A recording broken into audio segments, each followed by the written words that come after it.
মধ্যপ্রাচ্যের পরিস্থিতি নিয়ে ভবিষ্যৎবাণী করে আলোচনায় এসেছেন চীনের অধ্যাপক জুয়েকিন জিয়াং।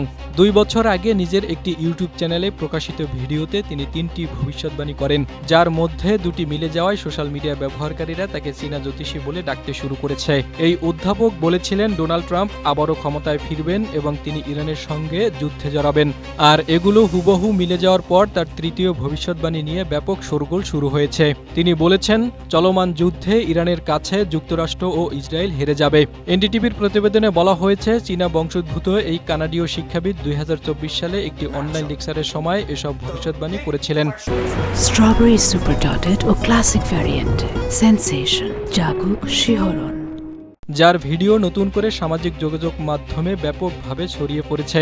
বেইজিংয়ে দর্শন ও ইতিহাস বিষয়ের এই অধ্যাপক ইয়েল কলেজ থেকে স্নাতক শেষ করে কর্মজীবনের বেশিরভাগ সময় কাটিয়েছেন চীনের শিক্ষা সংস্কার এবং পাঠ্যক্রম প্রণয়নের কাজে।